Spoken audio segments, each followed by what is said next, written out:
I want to start with you, Jim. First of all, what are you learning about this rather daring U.S. operation to rescue the service member? Yeah.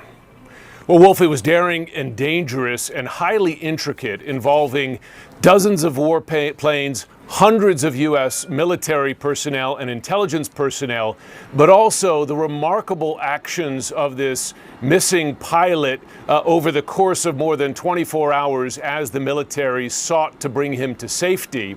It began on Friday, of course, when the F-15 was shot down.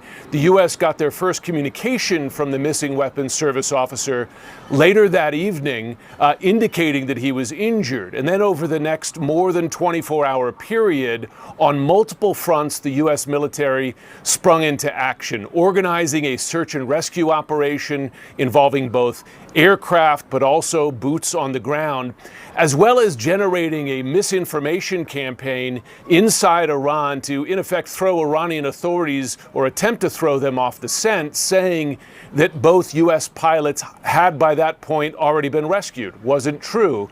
The Iranian government was doing its best to try to find the pilot first, going so far as to encourage residents in the area to look for the pilot, report his location, even offering a reward. And then that pilot, in the midst of this, found his way 7,000 feet up a ridgeline, hid there as his location was pinpointed, and then those forces went in. Again, difficult operation, a lot of low-flying aircraft, including helicopters and fixed wing. So dangerous that in the end, the U.S. lost 2 aircraft. They weren't able to take off. They were later destroyed so that they wouldn't fall into Iranian hands. But that pilot, taken to safety, time to treat those injuries, serious injuries, that, though we are told he will recover. Just a remarkable more than 24 hours with a tremendous outcome for the military, for the pilot, and certainly for his family and loved ones. So, Colonel, you know so much about the military. One, I guess it's news here that this is seriously wounded. It seemed different than the message from the president last night, so hopefully he will recover here. Secondly, what does this tell you about how complex this mission was and what goes into the planning and the tactics in pulling something like this off? Yeah, Manu, so happy Easter. There are a lot of different aspects to this that are, I think, critical to understand, because when you have a mission of this type, you have to bring a lot of different elements together.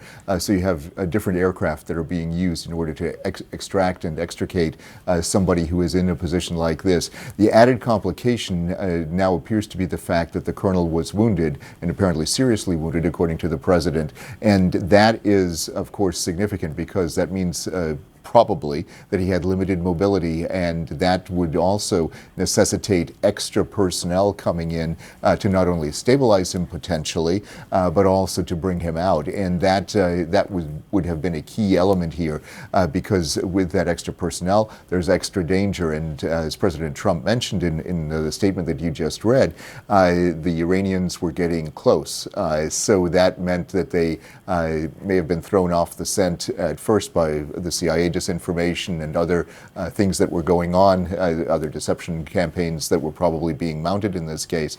But the aspect of, they were not, they were clearly paying attention to what was going on in their airspace, and to some extent they were able to follow what was actually happening, and they may have picked up the scent, basically, that this operation was happening at a specific location. But all of the different pieces and parts that come together really mean that every level of command, from the squadron that actually affects the rescue, all the way to the commander-in-chief, were heavily involved in this operation. And that meant that there was intricate planning. They had to have all the right resources in place, and they also had to be prepared to abort the mission should personnel be in greater danger, but they didn't have to do that in this situation. I want you to weigh in on this video from overnight, because the Iranian state media shared these images of this apparent aircraft wreckage after the U.S. rescue operation. You can see it on your screen here. So what do you make of these images, Colonel? I mean, because don't Americans have the capability to, or don't they have the practice, and this is part of their training, to blow up some of their aircrafts if it's in enemy territory. Yeah, absolutely, Manu. And what you see here kind of reminds me of what happened at Desert One in 1980, where the failed Iranian hostage rescue mission was taking place. The pictures that you see here look kind of like what you saw at that Desert One location in southern Iran during that period. But the key thing is that if these pictures are genuine, what you're seeing is the after effects, because yes, the practice is, if an aircraft is damaged, if it's not flyable, the practice is to blow that aircraft up. It's better to blow up the equipment as opposed to losing the people, and that's exactly what they probably did in a case like this, if this video is genuine. Let's talk about the mission to rescue that soldier. It's incredibly impressive that the U.S. military pulled this off. It's also incredibly dangerous. I'm old enough to remember the ill-fated rescue mission, Eagle Claw, in 1980, where we lost some service members who were trying to rescue the American hostages in Iran. How does a mission like this happen? Jake, this is actually, Eagle Claw is important. I was in contact with a lot of my former colleagues in the Special Forces community that I've just been so honored and privileged to work with over so many years. And this is really full circle for that community. The Joint Special Operations Command, JSOC, was formed after that ill-fated operation. We lost 8 soldiers in 1980 in that operation in Iran to try to rescue Americans, those hostages. Here we just went into Iran, the most hostile territory you can imagine, to rescue 2 Americans. The operation was successful. Obviously, there was some material damage. It is extraordinary, and it is because of what we have done through our military forces, through our special operators, all the jointness and the training and everything else over so many years. Nobody else can do this. An anecdote, when Iran's president was lost in a helicopter crash some years ago in the Biden administration, Iran actually sent a message to us asking if we could help find the helicopter. So nobody else has these capabilities. Nobody else is more determined to make sure when we send our men and women overseas, we have that search and rescue capability on call at any moment. And here they just demonstrated to the world what they can do. So after the president gave the 2 to 3 week deadline, 2 military aircraft were shot down. CNN learned that U.S. intelligence is privately contradicting the president's claim. They say Iran's missile stockpile is not decimated. About half of it still exists. Also drones. The president also previously claimed that the Iranians have no anti-aircraft equipment. That's obviously not true. What does it say to you that Iran has successfully downed 2 U.S. aircraft in recent days? Thankfully, all of the Americans are safe and alive.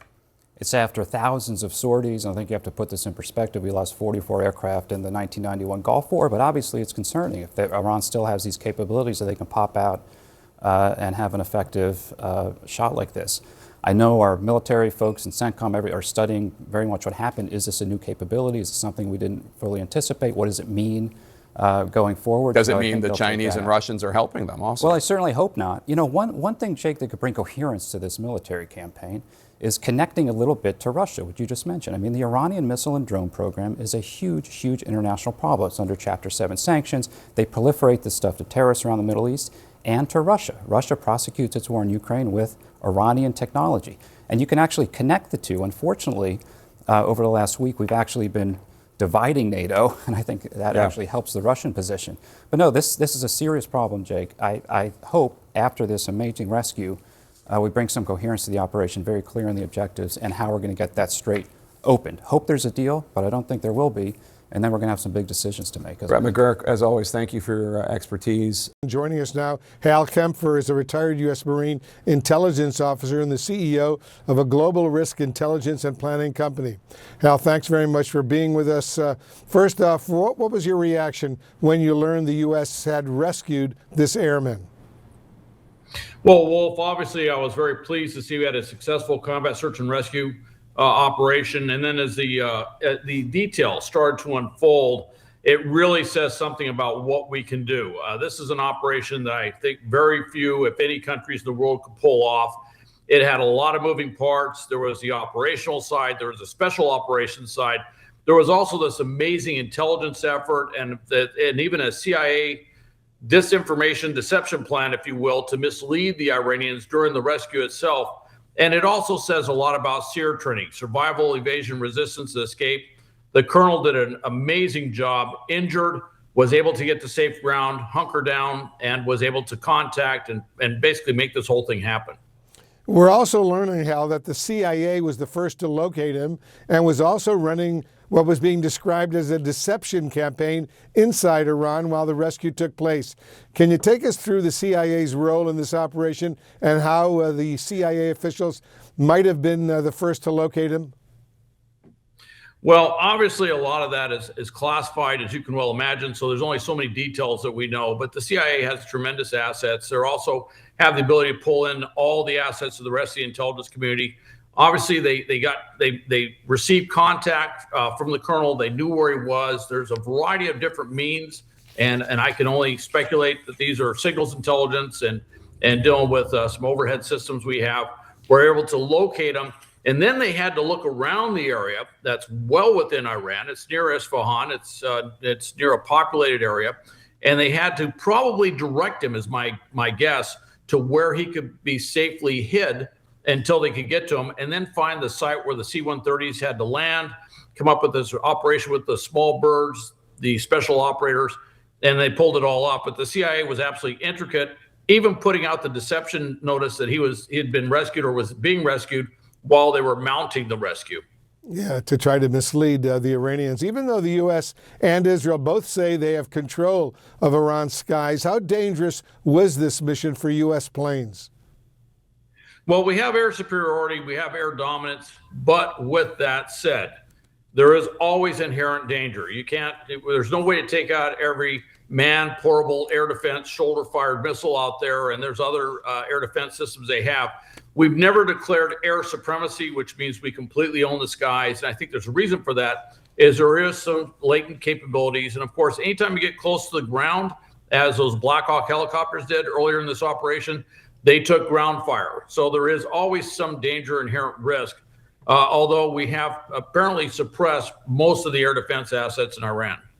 The president, in today's social media post, threatened to target Iranian power plants and Iranian bridges on Tuesday, this coming Tuesday, if the Strait of Hormuz isn't reopened.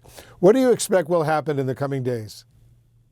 Well, I think that's a maximum pressure statement that he made. But what I would expect is that there's targets, if you will, the critical infrastructure targets within Iran, bridges, power plants, and I can think of some other things that have dual use purpose. For example, they support the military, they support the military industrial complex. At the same time, they also have civilian applications. Those will come under target. I would also be looking very closely along the coastline, and particularly those islands that are in the Strait of Hormuz and even Kark Island further up the Persian Gulf.